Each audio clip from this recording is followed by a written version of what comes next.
며칠만 더 있으면 안 되겠니? 당장 나가주세요. 아내가 싫어해요. 어머니는 이제 아무 쓸모가 없어요. 그리고 이 집은 이제 제 거예요. 그러니까 당장 나가주세요. 아들의 말이었습니다.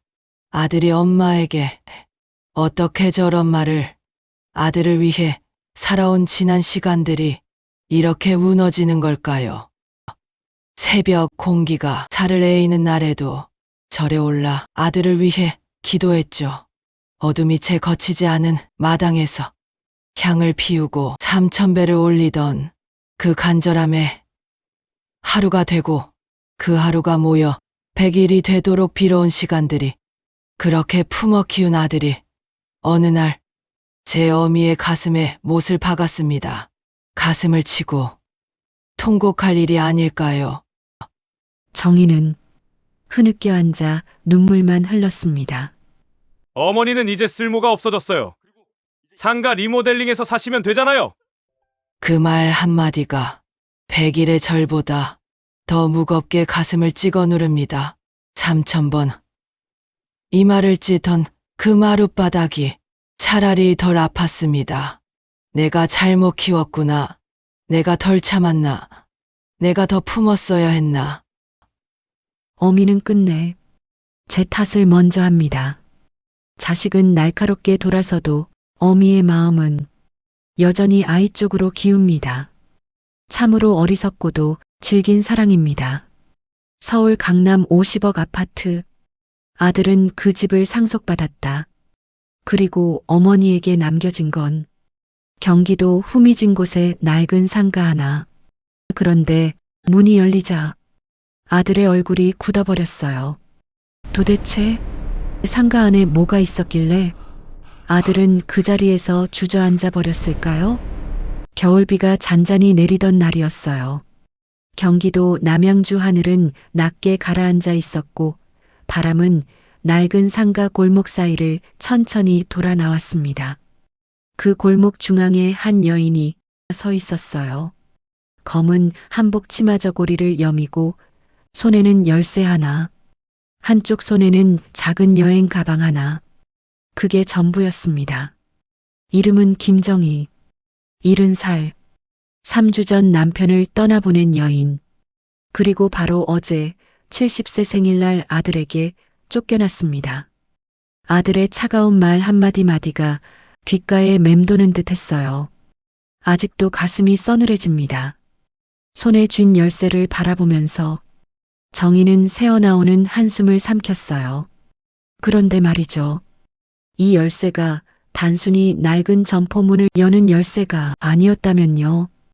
이 문 안에 남편이 7년 동안 아무도 모르게 숨겨둔 비밀이 있었다면요. 그리고 그것으로 인해 아들이 엄청난 충격을 받았다면 과연 무엇이었을까요? 사연 시작 전 구독과 좋아요 부탁드릴게요. 공감이 가시면 댓글로 여러분의 생각을 남겨주시면 감사한 마음으로 한 분 한 분께 인사드리겠습니다. 남편이 세상을 떠난 건 갑작스러운 일이었어요. 전날 저녁까지 거실 소파에 앉아 뉴스를 보던 사람이 다음날 아침 그냥 눈을 뜨지 않았죠. 소리도 지르지 못했습니다. 믿어지지가 않았거든요. 어떻게 인사도 없이, 작별의 말 한마디도 없이 사람이 그렇게 떠날 수 있다는 말인가요? 42년을 함께 산 사람의 빈자리란 말로 설명이 안 됩니다. 밥상 맞은편에 빈 의자, 새벽 3시 손을 뻗으면 닿던 그 자리에 차가운 이불, 습관처럼 이름을 부르다가 대답이 없다는 걸 새삼 깨닫는 그 순간. 그래도 정희는 무너지지 않았어요. 장례 내내 허리를 굽히고 조문객을 맞이했습니다. 어서 오세요. 감사합니다를 수백 번 반복하면서도 눈물 한 방울 흘리지 않았어요. 울 겨를이 없었거든요. 아니, 어쩌면 눈물이 어디로 갔는지조차 모를 만큼 그냥 멍했던 거겠죠. 그렇게 3일을 버텼습니다. 그리고 장례가 끝난 지 며칠 후였죠. 강남의 한 법무법인 회의실. 유언장 낭독이 있는 날이었어요. 아들은 반듯한 정장을 차려입고 앉아 있었고 정희는 아직도 검은 한복 치마 저고리 차림이었습니다. 변호사의 차분한 목소리가 울렸어요. 아드님께는 서초동 아파트와 금융자산 일체를 상속합니다. 아들은 고개를 숙였죠. 그런데 정희는 보고 말았습니다. 그 고개 숙인 얼굴 아래로 입꼬리가 미세하게 올라가는 것을요. 그리고 마지막 문장이었어요. 배우자 김정희 여사께는 경기도 남양주 소재 구상가 건물 1층 점포를 상속합니다. 점포 하나. 그 순간이었습니다. 정희는 귀가 멍해졌어요. 마치 누군가가 물속으로 밀어넣은 듯 소리가 멀어졌죠. 목끝이 아려왔습니다. 아침에 집에서 나올 때 인사를 나누던 영정사진 속 그는 여전히 웃고 있는데 현실의 나는 숫자 앞에서 떨고 있었습니다. 이게 전부라고요. 낡은 상가, 집도 예금도 모두가 아들 이름으로 넘어가고 어머니, 아버지 뜻이에요. 아들은 담담했습니다. 마치 당연한 절차라는 듯이 나는 묻고 싶었습니다. 그 뜻이라는 게 매일 새벽 밥을 지은 내 손은 아니었는지, 티셔츠 한 장 아끼며 모은 적금은 누구의 것이었는지, 그런데 남은 건 노후를 걱정해야 할 작은 상가 하나뿐이라니. 나는 아버지랑 평생을 살았어. 그 말이 목에서 걸려 나오지 않습니다. 아들에게 따지자니 마치 욕심 많은 늙은이처럼 보일까 두렵고 참자니 막막함에 가슴을 칩니다. 남편은 떠났고 아들은 재산을 가졌고 나는 이제 설 자리가 있을까요? 42년의 결혼이 40년 넘게 남편과 아들을 위해 살았던 그 모든 시간이 종이 한 장 앞에서 흔적도 없이 사라져버리는 듯 했어요. 그날 저녁 아들은 덤덤하게 말했습니다. 엄마, 아파트는 이제 제 명의예요. 정리는 하셔야 할 것 같아요. 남양주 점포 있잖아요. 거기 리모델링해서 살면 되죠. 어차피 엄마 혼자잖아요. 혼자. 그 단어 하나가 가슴 한가운데 돌처럼 내려앉았습니다. 평생을 함께 산 남편의 장례를 치른 지 겨우 3주.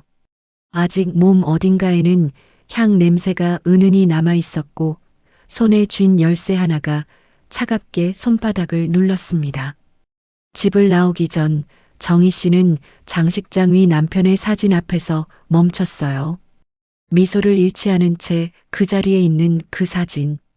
그녀는 그 사진 앞에서 매일 아침 멈추곤 했죠.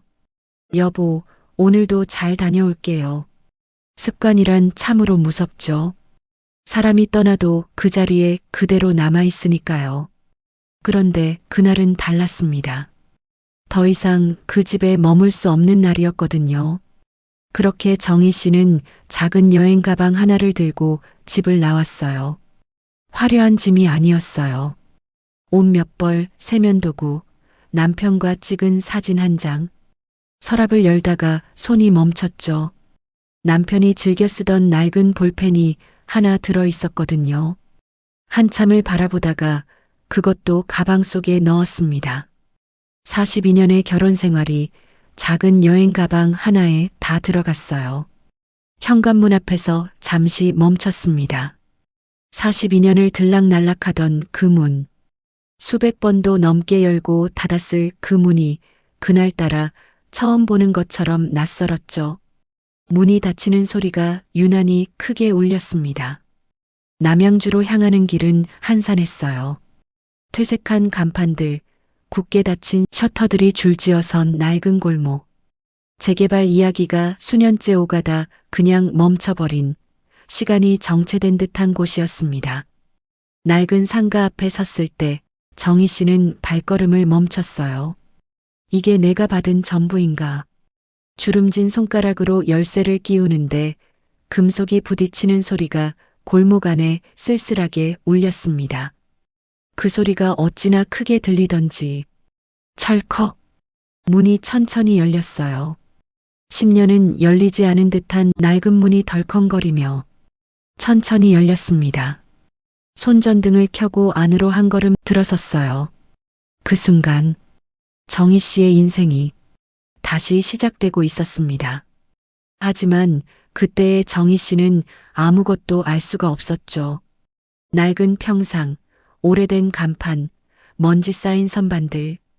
정희 씨가 예상했던 건 그런 풍경이었죠. 그런데요. 손전등 불빛이 어둠 속을 훑고 지나가던 그 순간 예상과는 전혀 다른 장면이 펼쳐졌습니다. 벽 한쪽에는 새로 시공한 전기 배선이 깔끔하게 정리돼 있었어요. 한가운데에는 정갈하게 짜인 목재 프레임, 반듯하게 세워진 선반들, 그리고 가운데에 아직 덮개도 벗기지 않은 새 간판이 하나 세워져 있었습니다. 정희 씨는 천천히 걸어가 그 천을 걷어냈어요. 그리고 그 자리에 굳어버렸습니다. 간판에는 이렇게 적혀 있었죠. 정의 수제한과 공방. 내 이름이었습니다. 정희 씨는 한과를 만드는 사람이었어요. 결혼 전 종로의 작은 골목에서 한과 가게를 했었죠. 육과에 묻히는 고소한 쌀 튀밥 냄새, 조청을 끓일 때 올라오는 달콤한 김, 손끝으로 반죽의 농도를 느끼며 계절마다 다른 한과를 빚어냈던 그 시절이었습니다. 그런데 시집을 오면서 모든 것이 바뀌었어요. 시어머니의 말은 단호했죠.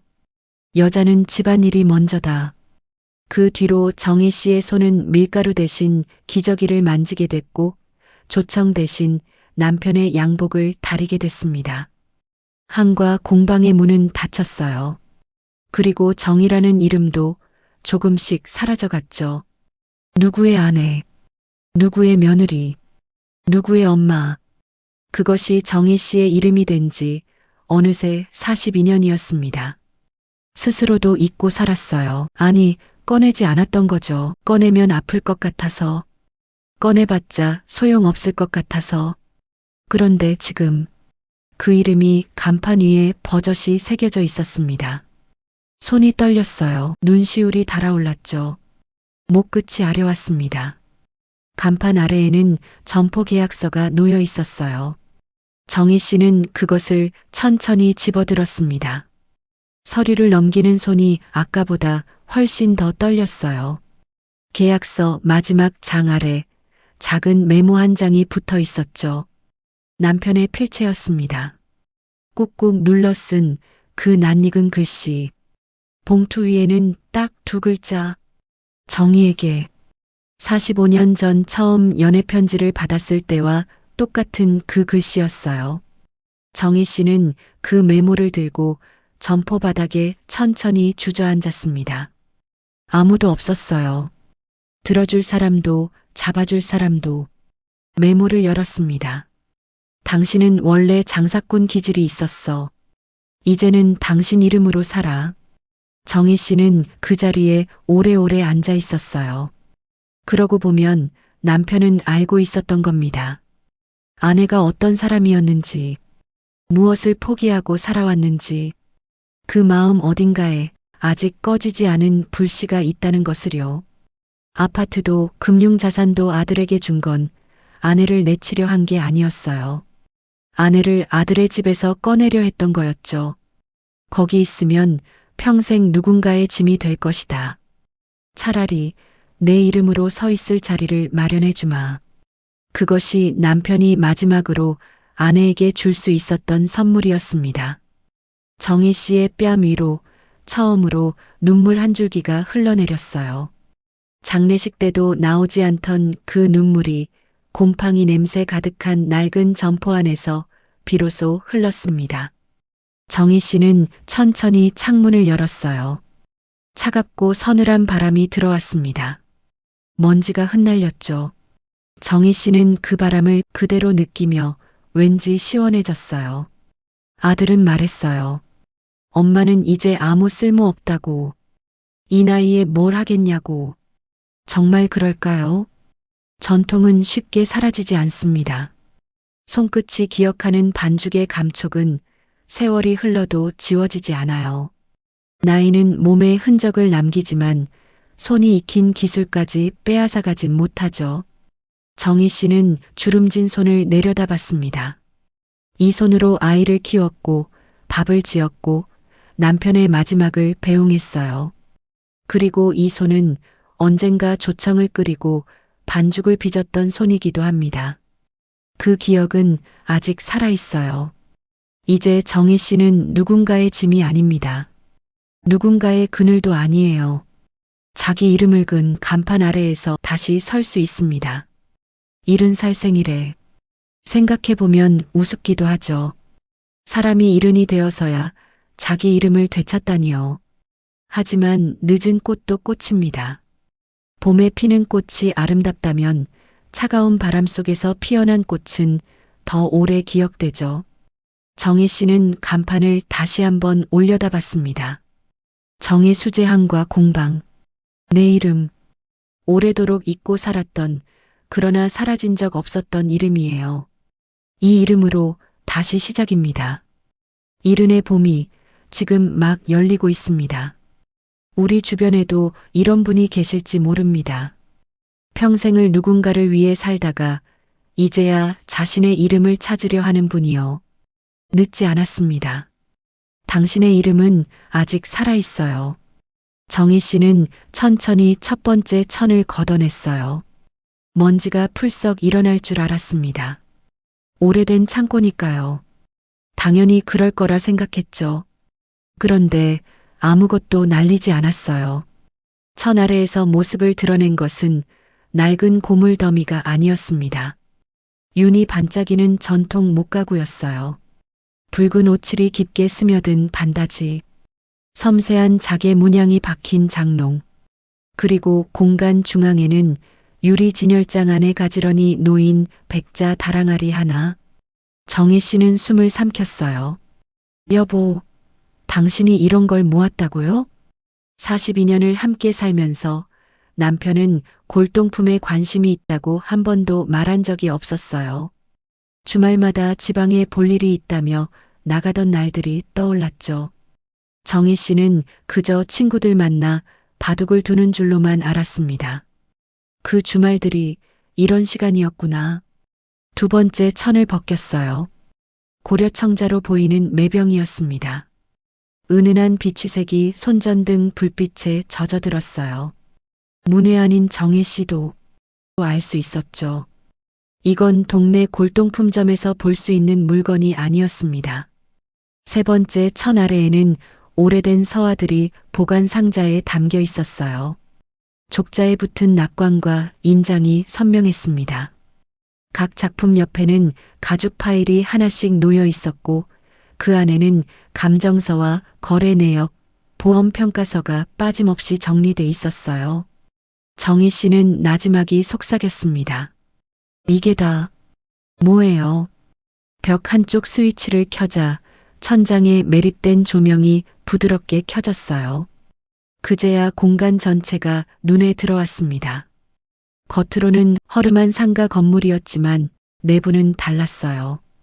항온항습 설비가 갖춰진 전문 수장고였습니다. 바닥은 맞춤 마루로 마감되어 있었고 CCTV와 보안 장치까지 설치되어 있었죠. 이건 창고가 아니었어요. 치밀하게 오랜 시간에 걸쳐 준비된 보물 창고였습니다. 그때 전등 옆에 흰 봉투 하나가 눈에 들어왔어요. 남편의 글씨였습니다. 정희에게. 정희 씨는 천천히 벽에 기대어 봉투를 열었어요. 편지는 이렇게 시작됐습니다. 정희야, 이 편지를 읽고 있다면 내가 곁에 없겠구나. 미안하다. 하지만 이건 내 미래를 위해 준비한 거야. 정희 씨의 눈이 천천히 다음 줄로 내려갔어요. 7년 전 심장이 나쁘다는 말을 처음 들었을 때 나는 내 생각부터 했다.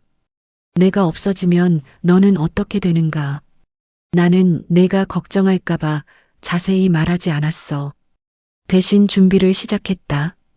정희 씨는 편지를 붙잡고 눈을 감았어요. 7년 전, 그때 남편은 별것 아니라고 괜찮다고만 했었습니다. 정희 씨는 그 말을 그대로 믿었어요. 더 묻지 않았죠. 가슴이 미어집니다. 왜 그 말을 믿기만 했을까요? 창고 안에 오래도록 침묵이 흘렀어요. 정희는 편지를 무릎 위에 내려놓고 천장을 바라봤습니다. 눈물이 흘렀어요. 억지로 막으려 하지 않았죠. 7년 동안 혼자 알고 있었던 남편, 혼자 준비했던 남편, 혼자 두려워했을 남편, 그 긴 시간 동안 단 한 번도 내색하지 않았던 사람, 밥상머리에서 웃고 명절에 가족을 챙기고 아무렇지 않은 척 살아갔던 그 사람이 사실은 7년간 아내의 노후를 지키고 있었던 거예요. 목이 꽉 막혔습니다. 정희야.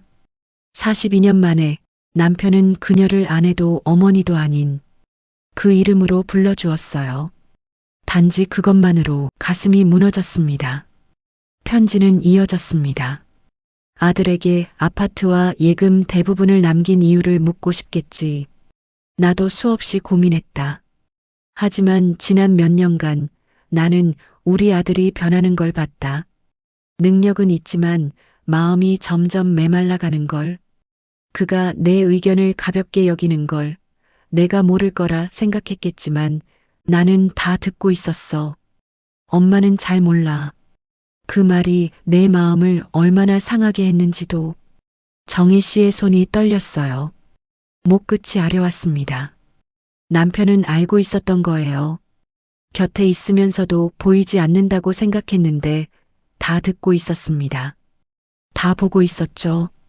편지는 계속됐어요. 나는 내 몫을 겉으로 드러나는 재산으로 남기고 싶지 않았다. 공동 명의로 두면 결국 아들이 다 관리한다며 손을 뻗을 게 뻔했으니까. 그래서 나는 다른 길을 택했다. 지금 내 앞에 있는 도자기와 가구, 서아들, 이것들만 해도 감정가 기준으로 약 150억 원이다. 문화재 지정 직전의 작품도 있다. 서울과 부산의 경매회사 2곳과 이미 협의가 되어 있다. 연락처는 파일 안에 있다. 정희 씨는 그 자리에서 한참을 움직이지 못했어요. 150억? 그 숫자가 눈앞에서 흔들렸습니다. 그런데 편지는 거기서 끝이 아니었어요.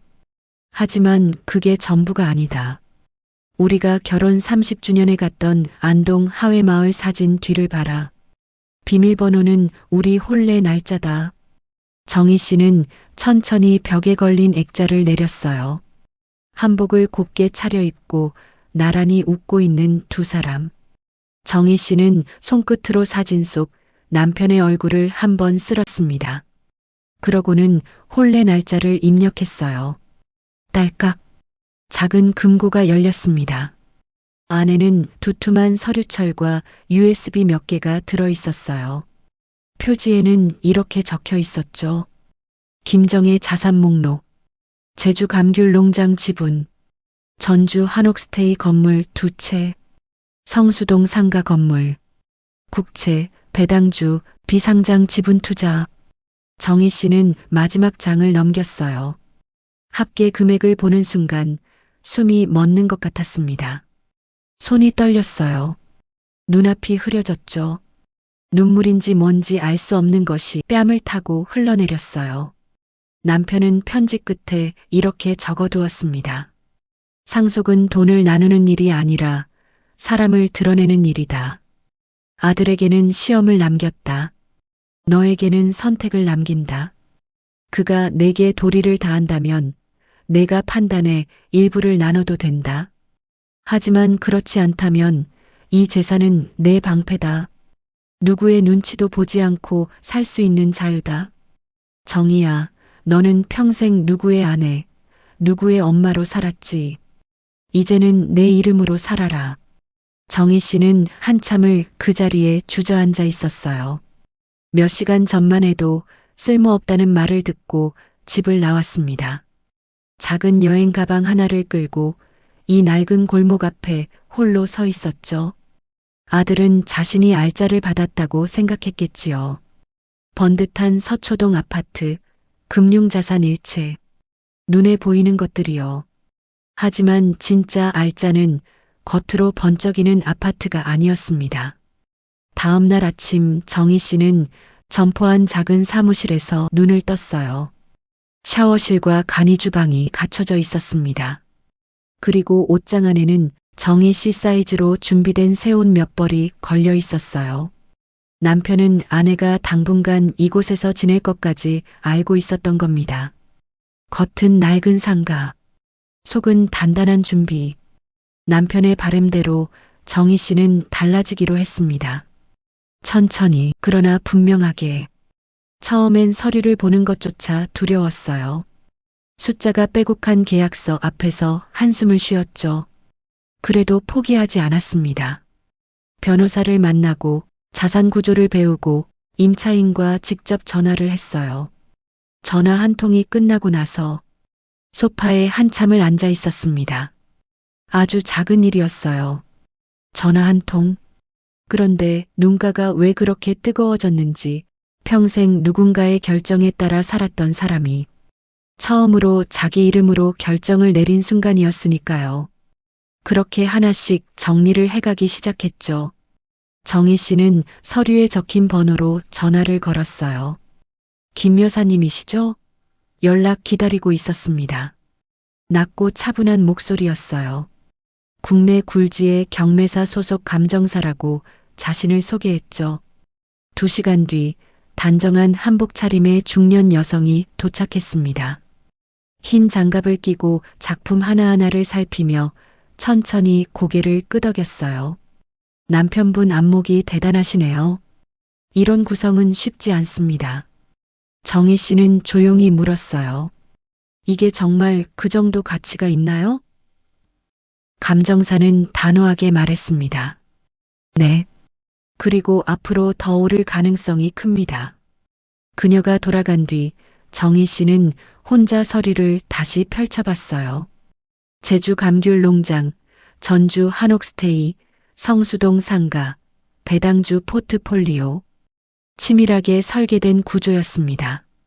모든 명의는 이미 정희 씨 이름으로 이전되어 있었어요. 남편은 7년 동안 조용히 이것들을 쌓아왔던 겁니다. 아무 말 없이, 아무 내색 없이.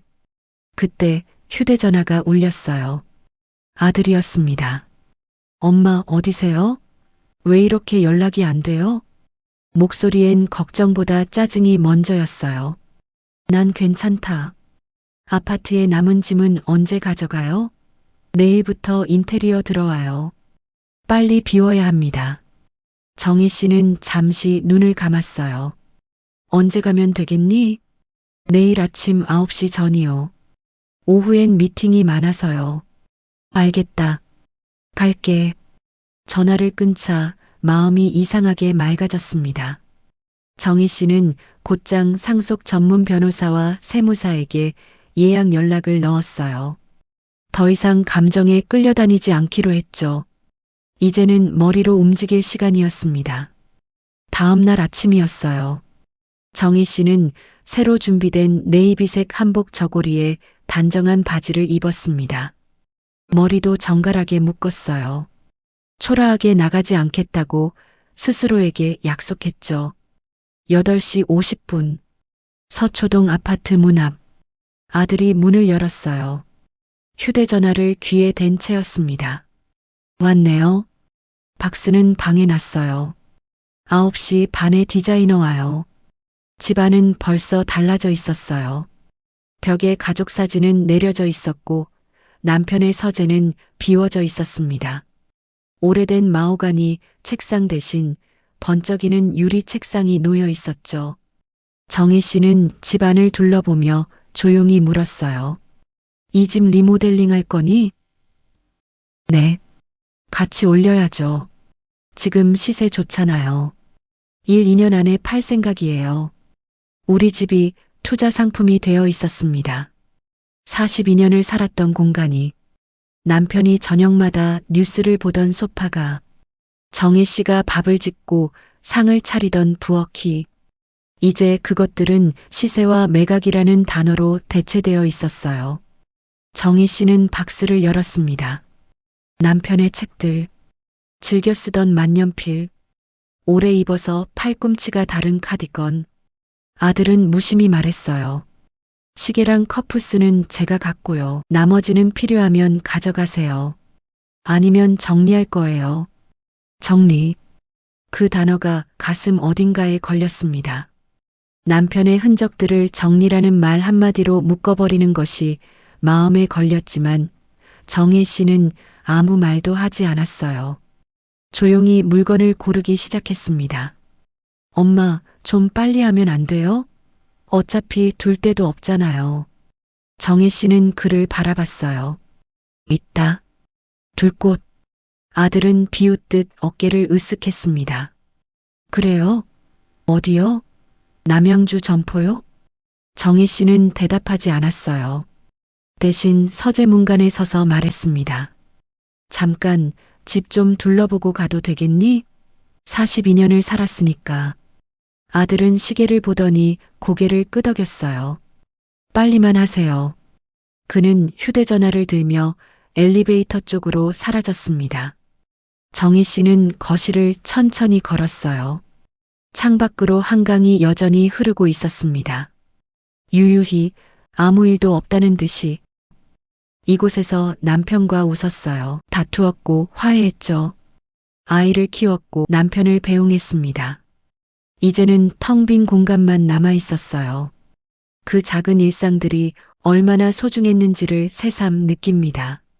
정희 씨는 창가에 잠시 서서 한강을 바라봤습니다. 주름진 손을 유리창에 살며시 얹었어요. 이 집은 끝이었습니다. 하지만 나의 끝은 아니에요. 정희 씨는 나지막이 중얼거렸어요. 여보, 당신 계획대로 흘러가고 있어요. 엘리베이터를 타고 내려오면서 정희 씨는 문득 생각했습니다. 아들은 자신이 전부를 가진 줄 알고 있어요. 번듯한 아파트, 금융자산 일체, 눈에 보이는 것들이죠. 하지만 진짜 시험은 지금부터였습니다. 상속은 돈을 받는 일이 아니에요. 사람이 드러나는 순간이죠. 남편은 그것을 알고 있었습니다. 그래서 아들에게는 시험지를 남겼고 아내에게는 선택의 자유를 남겼어요. 정희 씨는 아파트 건물을 나서며 하늘을 올려다봤습니다. 차갑고 맑은 하늘이었어요. 이제 정희 씨는 더 이상 짐이 아닙니다. 누군가의 보호 대상도 아니에요. 내 이름으로 된 자산. 내 선택으로 움직일 시간. 아들이 언젠가 이 사실을 알게 될까요? 알게 되더라도 그때는 정희 씨의 방식으로 정희 씨의 시점에 결정할 겁니다. 지금 정희 씨는 과소평가된 사람이에요. 하지만 그게 가장 강한 자리라는 걸 이제는 알죠. 낮고 조용한 자리에서 가장 단단하게 서 있는 사람. 그것이 지금의 김정희입니다. 이른의 봄은 이제 막 시작됐어요. 세상은 종종 조용한 사람을 가볍게 봅니다. 말이 없으면 아무것도 모르는 줄 알고 나이가 들면 끝난 줄 알죠. 하지만 가장 깊은 강은 소리 없이 흘러요. 당신의 조용함이 당신의 깊이입니다. 정의 수재항과 공방. 서울에서는 아들이 여전히 우리가 살던 아파트 공사를 진행 중이었어요. 단톡방에 철거 사진이 하나 올라왔습니다. 엄마 방은 드레스룸으로 확장. 정희 씨는 그 사진을 보며 피식 웃음이 나왔어요. 사람이 살던 방이 옷방이 되는 데는 하루도 걸리지 않는 게 쓸쓸했죠. 그날 저녁 아들에게서 두 번째 전화가 왔습니다. 엄마, 요즘 어디 계신 거예요? 이상한 법인 이름으로 된 부동산이 몇 개 더 나왔어요. 이게 뭐죠? 정희 씨는 차를 한 모금 마시고 조용히 답했어요. 아버지 뜻이 담긴 곳이다. 그게 무슨 말이에요? 내가 알 필요는 없다. 아들은 짜증을 냈습니다. 상속 문제는 공동 논의가 원칙이에요. 정희 씨는 잠시 말이 없다가 조용히 물었어요. 공동이라는 말, 내가 이해하긴 하니? 전화기 너머로 아들의 당황하는 숨소리가 들렸습니다. 정희 씨는 조용히 전화를 끊었어요. 손이 떨리지 않았습니다. 목소리도 흔들리지 않았죠. 예전에 정희 씨였다면 그 말 한마디에 가슴이 철렁했겠지요. 하지만 지금은 달랐어요. 그런데 현실은 그렇게 녹록하지 않았습니다. 아들 이준혁이 움직이기 시작했거든요. 아들은 처음엔 무시했어요. 창고에 뭐가 있든 별것 없겠지 하고. 그런데 아버지의 투자 계좌를 점검하다가 뭔가 빠진 느낌이 들었습니다. 아들은 거래 내역을 뒤지기 시작했어요. 7년 전부터 조금씩 자산이 어딘가로 옮겨지고 있다는 걸 확인했죠. 그때부터 아들은 가만히 있지 않았습니다. 사설 탐정을 고용해서 조사를 하고 법무법인 문을 두드렸죠. 차가운 상담실에서 물었습니다. 유류분 청구는 가능합니까? 변호사의 대답은 차가웠어요. 법적으로 흠이 없습니다. 남편은 7년이라는 시간 동안 흠 하나 없는 방어막을 이미 다 쌓아두었던 겁니다. 이준혁은 직접 창고로 찾아갔어요. 어머니는 이미 없었죠. 그는 철문 앞에 서서 오래도록 말을 잃었어요. 도대체 그의 마음속에서 무엇이 끓고 있었을까요? 탐욕이었을까요? 탐욕보다 훨씬 더 깊은 곳에서 올라오는 것. 아버지는 나를 믿지 않으셨다. 그거였습니다.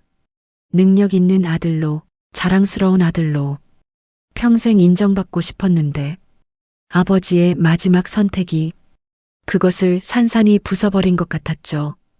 이준혁은 그 고통을 분노로 표현했습니다.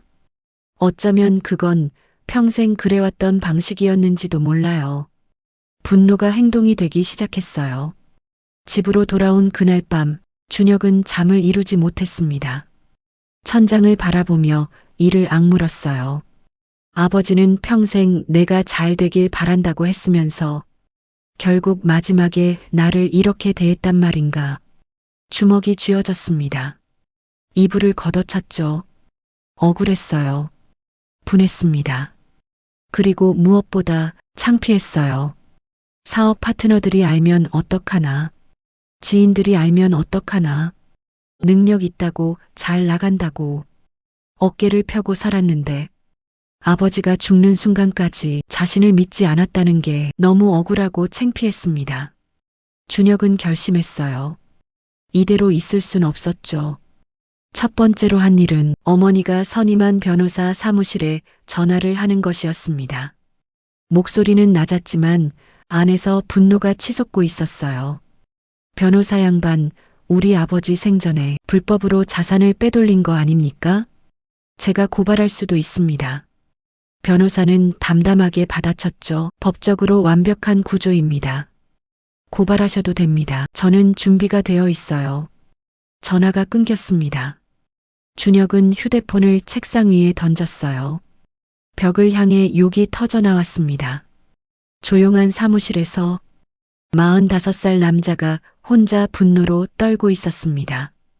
그 모습을 아무도 보지 않아서 다행이었는지 불행이었는지 두 번째로 한 일은 친척들을 동원하는 것이었어요. 명절도 아닌데 갑자기 큰아버지, 작은아버지에게 연락을 돌렸습니다. 목소리는 침착한 척했어요. 그러나 손은 떨리고 있었죠. 아버지가 제정신이 아닌 상태에서 유언장을 쓴 것 같습니다. 어머니가 주변 사람들한테 이용당하고 있어요. 우리 집안일인데 가만히 계실 겁니까?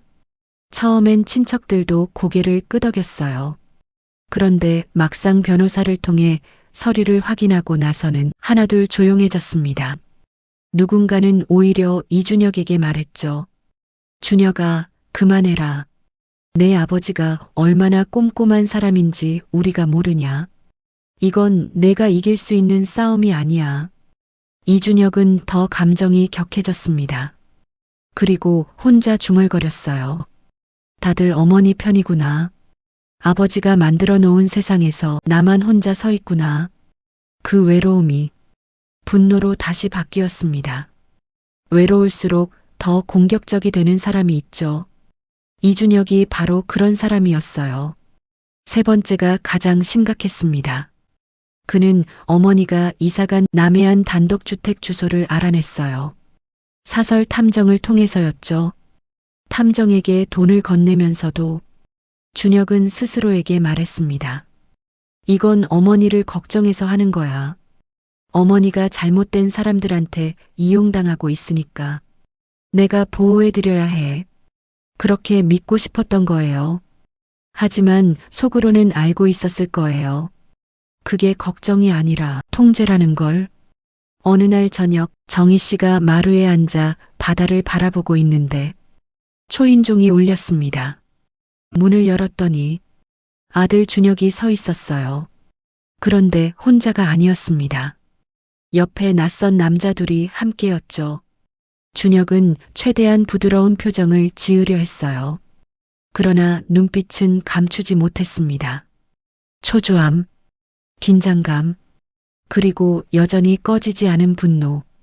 어머니, 이분들은 정신건강 전문가입니다. 아버지 돌아가신 후로 많이 힘드시잖아요. 제가 걱정이 돼서 모시고 왔어요. 정희 씨는 그 말이 무슨 뜻인지 단번에 알아챘습니다. 아들은 어머니를 정신적으로 판단 능력이 없는 사람으로 만들려 하고 있었던 거예요. 그렇게 되면 재산 관리를 아들이 대신할 수 있으니까요. 목끝이 다시 아려왔습니다. 그러나 이번에는 달랐어요. 정희 씨는 문을 더 활짝 열어주었습니다. 그리고 차분하게 말했죠. 들어오세요. 거실에 앉은 두 전문가 앞에서 정희 씨는 조용히 입을 열었어요. 오늘 날짜를 말했습니다. 자산 구조를 설명했습니다. 임대 계약 내용을 줄줄 이야기했습니다. 최근 읽은 책 이야기도 했어요. 두 사람은 메모를 하다가 서로 눈을 마주쳤습니다. 잠시 후 그 중 한 명이 말했어요.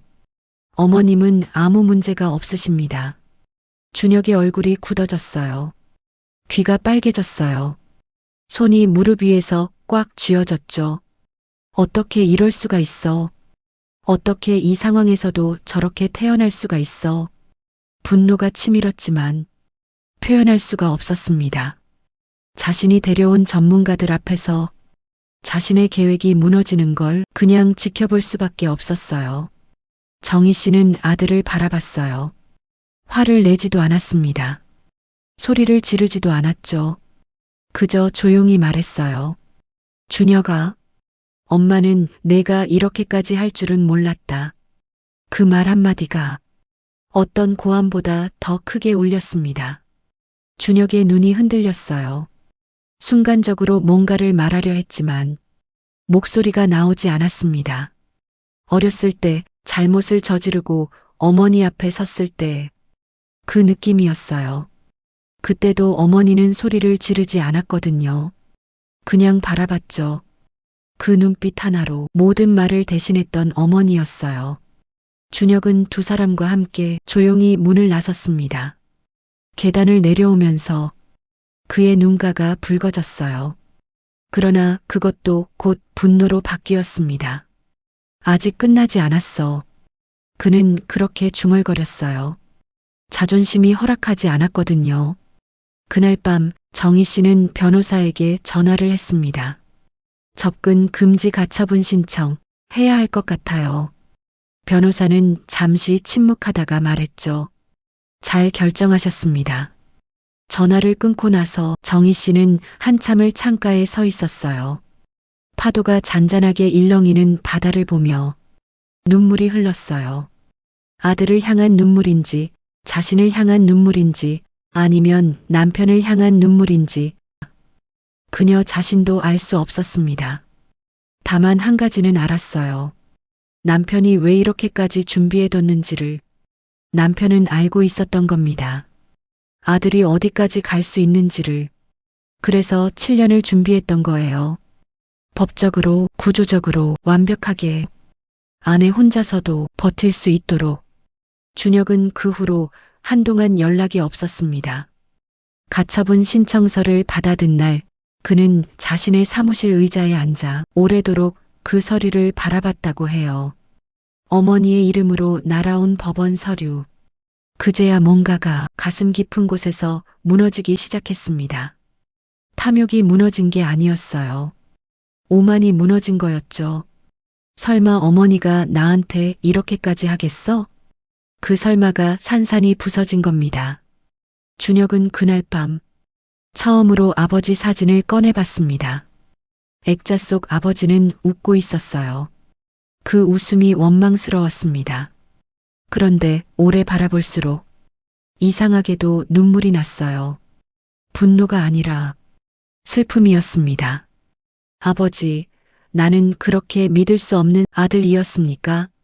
그 질문이 가슴 안에서 오래도록 울렸습니다. 제주에서 한 달을 보낸 뒤였습니다. 정희 씨는 서울로 올라가지 않았어요. 대신 전주로 향했죠. 남편이 생전에 자주 다니던 한옥마을 근처 작은 문화재 보존 건물이 하나 있었습니다.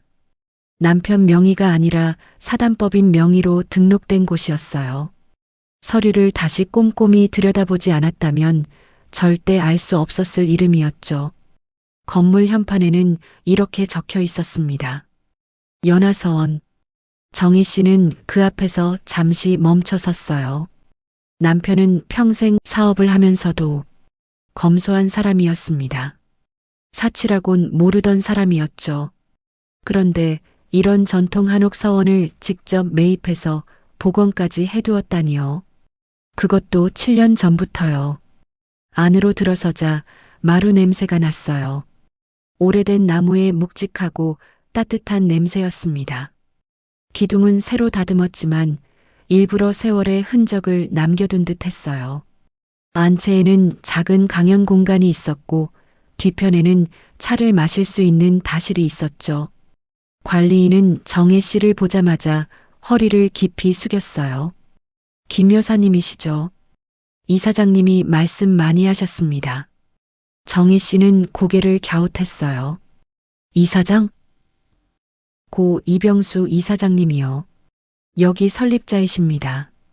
정희 씨는 그 자리에서 한 발짝도 움직이지 못했습니다. 남편은 정희 씨에게 창고와 제주집만 남긴 게 아니었어요. 이곳은 노년 여성과 독거 어르신들을 위한 무료 입문 강좌 공간이었습니다.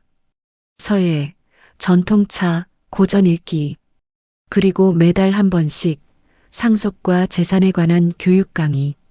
남편의 수첩에는 이런 문장이 적혀 있었어요. 어르신들이 자식 눈치 보지 않고 살 수 있게. 정희 씨는 그 문장을 손끝으로 천천히 짚었습니다. 목끝이 아려왔어요. 이 사람은 나만 생각한 게 아니었구나. 세상을 떠나면서도 자신과 같은 처지의 어르신들을 생각하고 있었구나. 전주에서의 두 번째 주 정희 씨는 첫 강연을 열었습니다. 주제는 이것이었어요. 노년의 자립과 재산 주권. 20명 남짓한 어르신들이 마루에 둘러앉았습니다. 대부분 자식에게 생활비를 맡기고 집 명의를 미리 넘긴 분들이었어요. 조심스러운 눈빛들, 굳은 손들, 그리고 오랫동안 눌려온 듯한 표정들. 정희 씨는 그 눈빛들을 하나하나 바라보며 말했어요. 부모는 사랑으로 키우지만 재산은 지혜로 지켜야 합니다. 한 할머니가 손을 들었습니다. 자식이 서운해하면요? 정희 씨는 잠시 생각하다가 대답했어요. 서운함은 감정이지만 의존은 구조입니다.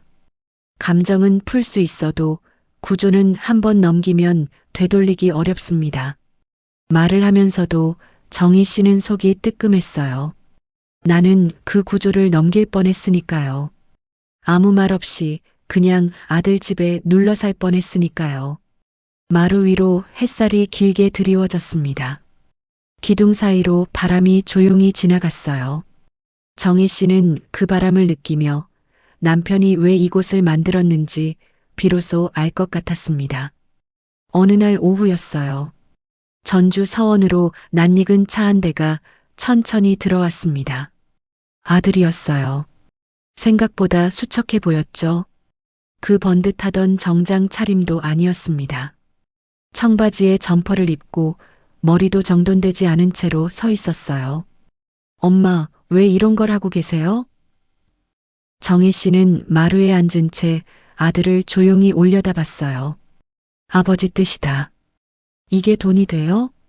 정희 씨는 피식 웃었습니다. 돈이 안 되니까 하는 거다.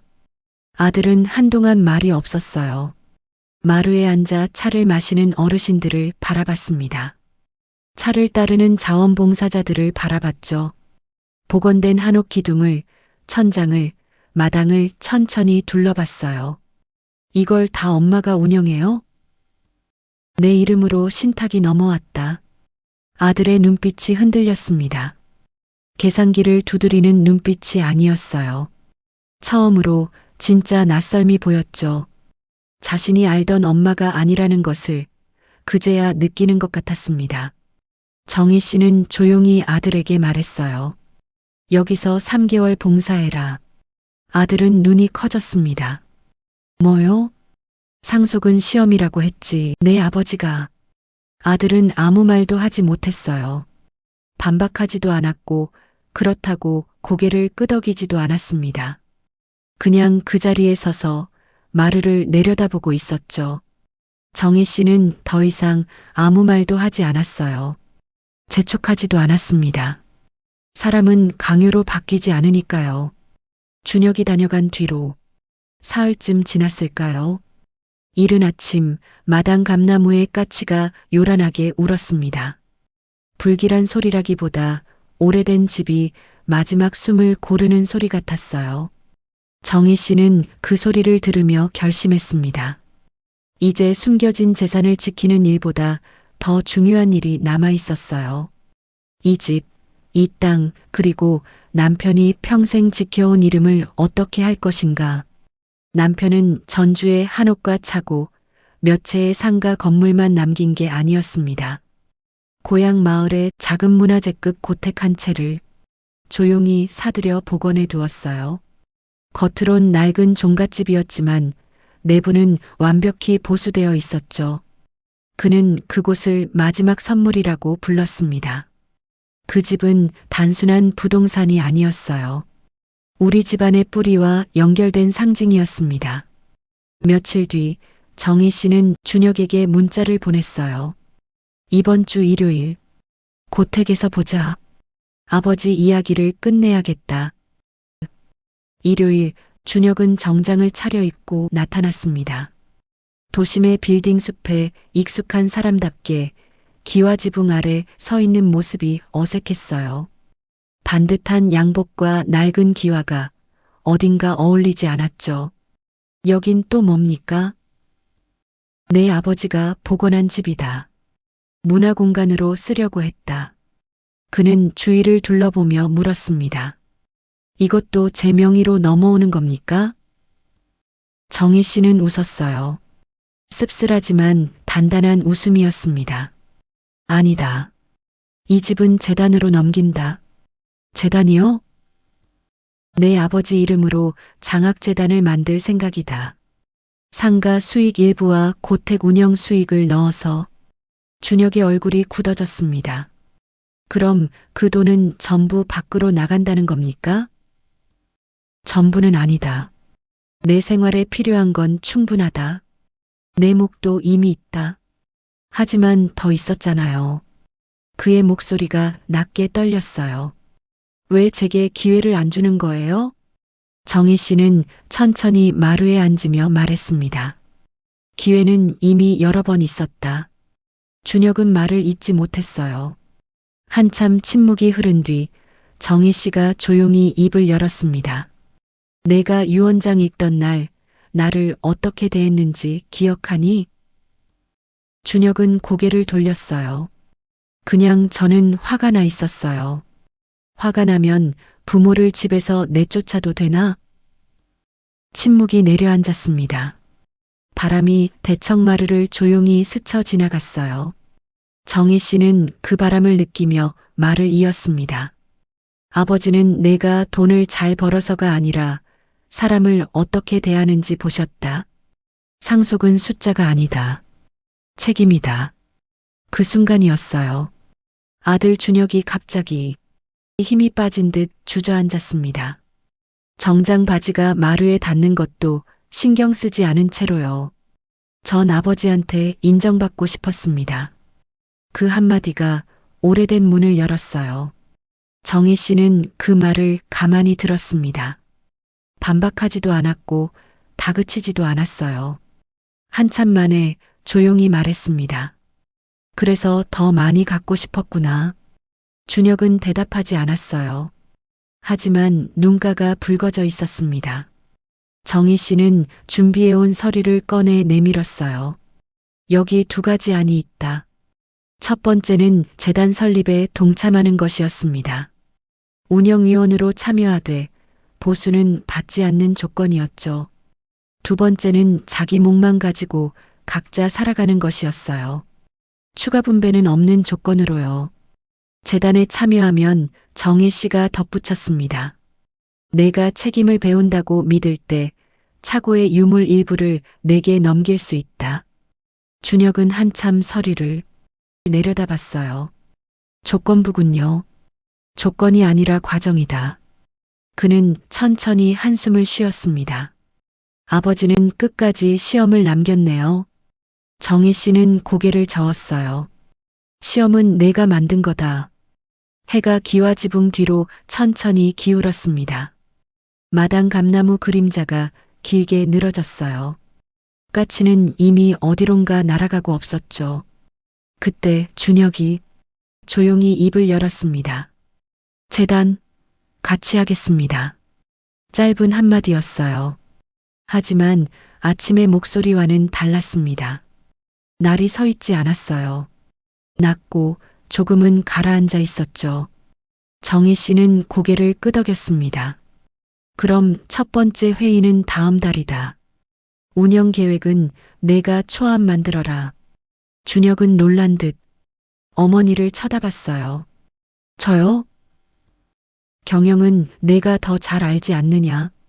잠시, 아주 잠시였습니다. 그의 얼굴에 예전 아이의 표정이 스쳤어요. 어릴 때 칭찬을 받으면 수줍게 웃던 그 아이의 표정이요. 정희 씨는 모른 척했습니다. 그냥 마루를 내려다보며 차를 한 모금 마셨어요. 그날 밤 정희 씨는 혼자 한옥 마루에 앉아 달을 올려다봤어요. 남편이 좋아하던 풍경이었습니다. 보름달이 기와 지붕 위로 둥글게 떠 있었죠.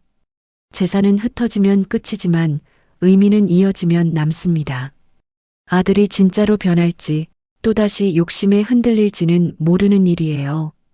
사람은 쉽게 바뀌지 않습니다. 정희 씨도 알죠. 하지만 씨앗은 심었어요. 봄에 심은 씨앗이 그의 여름에 꽃을 피우지 않을 수도 있습니다. 이듬해가 되어서야 싹을 틔울 수도 있죠. 그래도 괜찮아요. 정희 씨는 기다릴 시간이 있습니다. 달빛 아래 마루에 앉아 정희 씨는 나지막이 중얼거렸어요. 여보, 당신 덕분에 나도 많이 배웠어요. 상속은 돈을 나누는 일이 아닙니다. 가치를 전하는 일이에요. 그리고 종가의 문은 오늘 닫힌 게 아니었습니다. 다시 열렸어요. 오래된 기와 지붕 아래 새로운 이야기가 시작되고 있었죠. 이른의 봄은 아직 끝나지 않았습니다. 자식이 서운해할까봐 내 것을 먼저 내어주는 분들이 많습니다. 하지만 내 것을 지키는 일은 욕심이 아니에요. 내 존엄을 지키는 일이죠. 당신의 것은 당신이 지켜도 괜찮습니다. 봄이 한 차례 더 지나고 여름 초입의 바람이 남해 바다를 부드럽게 스치던 날이었습니다. 그 1년은 정희 씨 인생에서 가장 조용하면서도 가장 큰 소리가 났던 시간이었어요. 무너지는 소리, 깨닫는 소리, 그리고 다시 세우는 소리. 낡은 상가에서 발견한 것들은 이미 정리가 끝났습니다. 수익금 일부는 지역 청소년 금융교육을 지원하는 장학기금으로 묶었어요. 나머지는 손주가 생기면 쓰이도록 신탁에 넣어두었죠. 정희 씨는 일주일에 한 번씩 차를 몰고 남해 해안도로를 달렸어요. 낡은 엔진 소리가 낮게 울리고 창문 너머로 바다 특유의 짭조름한 바람이 밀려들었습니다. 정희 씨는 창문을 살짝 내리고 그 바람을 정면으로 맞았어요. 예전엔 누군가의 아내, 누군가의 어머니로만 불렸지만 이제는 내 이름으로 달린다라고 소리를 지르는 것 같았어요. 아들은 그 사이 많이 달라져 있었어요. 서울 고급 부동산 개발을 쫓던 그는 결국 회사를 정리하고 도시 재생과 공공임대 프로젝트를 맡는 중소 건설사로 자리를 옮겼습니다. 연봉은 절반 가까이 줄었어요. 하지만 표정은 오히려 밝아졌죠. 어느 날 아들이 전화를 해왔습니다. 어머니, 이번에 고시원 밀집 지역을 리모델링해서 청년 임대주택으로 바꾸는 사업을 맡았어요. 예전 같으면 수익성은 얼마냐고 먼저 따졌을 아이였어요. 지금은 어떻게 하면 오래 살 수 있는 집이 될까를 고민하고 있었습니다. 정희 씨는 묻지 않았어요. 왜 이제야 철이 들었냐고요. 사람은 몰아붙인다고 변하지 않습니다. 벽에 한번 세게 부딪혀봐야 자기 그림자가 어디까지인지 알게 되는 거죠. 그걸 정희 씨는 이 1년 동안 몸으로 배웠어요. 어느 날 아들이 남해로 내려왔습니다. 이번엔 빈손이 아니었어요. 작은 나무 상자 하나를 조심스럽게 건넸죠. 서울집 정리하다가 찾았어요. 상자 안에는 남편의 오래된 만년필이 들어 있었어요. 퇴직하던 날 기념으로 받았던 것이었습니다. 그리고 그 밑에 작은 수첩 하나. 정희 씨는 수첩을 펼쳤어요. 남편의 글씨가 빼곡히 적혀 있었습니다. 준혁이는 빠르다. 하지만 속도가 방향을 대신하면 안 된다. 언젠가 멈춰서는 법을 배우길. 정희 씨는 피식 웃었어요. 그 사람 참 고지식했습니다. 말도 아끼고 표현도 서툴렀죠. 그런데 이상하게도 결국은 다 마쳤어요. 아들이 조용히 물었습니다. 아버지가 절 못 믿었던 걸까요? 정희 씨는 고개를 저었어요. 아니다. 너를 믿었기 때문에 데뷔한 거다.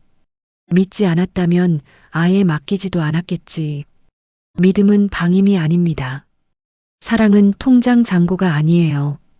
어른의 사랑은 혹시 넘어질까봐 몰래 바닥을 깔아두는 일이죠. 남편은 그걸 알고 있었습니다. 말로 하지 않았지만 7년 동안 손으로 쌓아두었어요. 그날 저녁 두 사람은 마루에 나란히 앉아 막걸리를 한 사발씩 나눠 마셨어요. 바다는 어둠 속에서 잔잔했습니다. 파도 소리는 일정하게 낮게 밀려왔죠. 아들이 먼저 말을 꺼냈어요. 어머니, 그날 그 말 평생 후회할 겁니다. 엄마는 이제 아무 쓸모 없잖아. 그 말이었어요. 정희 씨는 한숨처럼 웃었습니다. 말은 칼이다. 근데 칼도 쓰는 법을 배우면 흉기가 되지는 않는다. 앞으로는 잘 쓰면 된다. 아들은 고개를 깊이 숙였어요. 그 모습에서 정희 씨는 잠시 어린 시절의 아이를 보았습니다. 엄마 치마 뒤에 숨어 수줍게 웃던 그 아이를요. 정희 씨는 아무 말도 하지 않았어요. 그냥 막걸리를 한 모금 더 마셨죠. 여름이 깊어갈수록 두 사람은 조금씩 달라진 관계를 익혀갔어요. 정희 씨는 이제 아들의 재정 보고서를 점검하지 않습니다. 신탁은 전문가들이 맡고 있어요. 대신 한 달에 한 번 아들은 남해로 내려와 바다를 보며 차를 마시죠. 어느 날 아들이 물었습니다. 어머니, 요즘은 뭐가 제일 좋으세요? 정희 씨는 잠시 바다를 바라보다가 대답했어요. 아무도 나를 쓸모없다고 정하지 않는 이 시간이 좋다. 남편의 마지막 설계는 돈을 나누는 일이 아니었어요. 두 사람을 다시 사람으로 세우는 일이었죠. 엄마와 아들을요.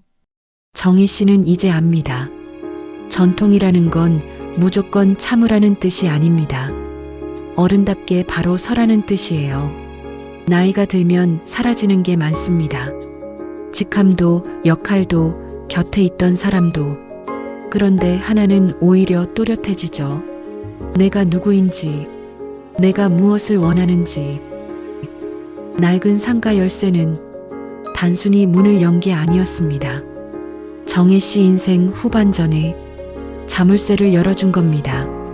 남해 바다 위로 노을이 번졌어요. 주황빛이 수평선을 물들이고 파도는 여전히 낮게 밀려왔습니다.